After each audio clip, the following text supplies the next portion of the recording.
बेटा, माँ तो पागल होती है।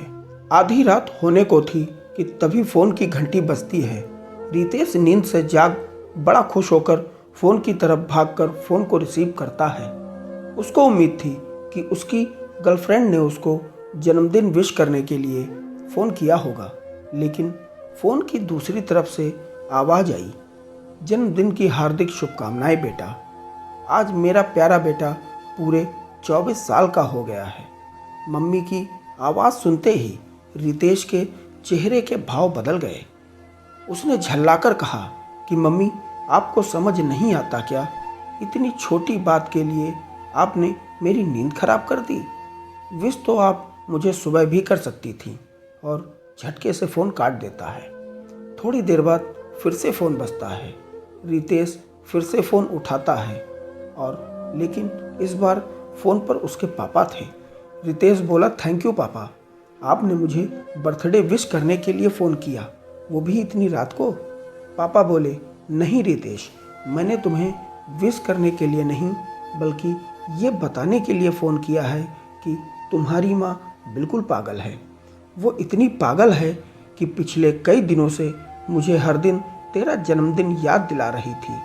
वो इतनी पागल है कि तुम इतनी दूर हो फिर भी उसने यहाँ पर खुद अपने हाथों से तेरे लिए केक बनाया है। ऊपर से ये जिद कर बैठी है कि जब तक तुझे विश नहीं कर देती तब तक न खुद खाना खाएगी और न मुझे खाने देगी।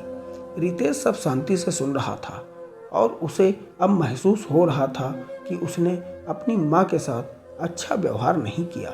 वो बोला, नहीं पापा, मम्मी बिल्कुल पागल नहीं है। पापा कहने लगे, नहीं बेटा, तुम अपनी मम्मी के पागलपन को नहीं जानता, मैं जानता हूँ। वो तभी पागल हो गई थी जब डॉक्टर ने उससे कहा था कि माँ और बच्चे में सिर्फ एक को ही बचाया जा सकता है। जल्दी फैसला करके बताइए। तब तेरी माँ ने उसने बिना सोचे समझे बच्चे को बचाने का फैसला डॉक्टर को बता दिया और मुझे भी कसम खिलाकर उस फॉर्म पर साइन करने के लिए मना लिया जिस पर लिखा था कि उसकी ज़िंदगी इस ऑपरेशन से खतरे में है और अगर तेरी माँ को कुछ होता है तो उसके ज़िम्मेदार डॉक्टर नहीं होंगे। अब तू ही बता, बिना तुझे देखे जो औरत तेरे लिए मरने को तैयार हो जाए उसे पागल नहीं कहेंगे तो क्या कहेंगे? इतना कहकर पापा ने भी फ़ोन रख दिया। रितेश को अब लगने लगा कि उसने जो अपनी माँ के साथ किया वो कोई गलती नहीं बल्कि गुनाह था। पश्चाताप के आंसू उसकी आंखों से बह निकले। सुबह होते ही रितेश अपने घर की ओर निकल पड़ा, अपने मम्मी पापा से माफ़ी मांगने।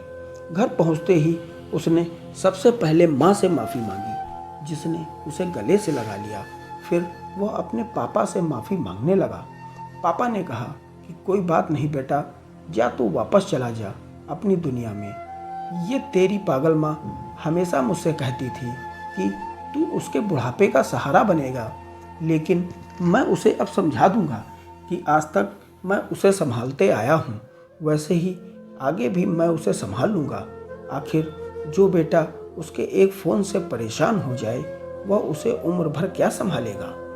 पिता की तल्ख बातें सुन रितेश की आंखें बहने लगी। वो सिर झुकाए अपने पिता के सामने चुपचाप खड़ा रहा।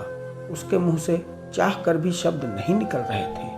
रितेश को परेशान देख माँ आगे आती है और पापा को कहती है, जाने दीजिए, माफ़ कर दीजिए, हमारा ही बेटा है। दोस्तों, बहुत बहुत धन्यवाद। प्लीज़ हमारे चैनल को लाइक एवं सब्सक्राइब कर हमें सपोर्ट देते रहें और अच्छी अच्छी कहानियाँ सुनते रहें। धन्यवाद।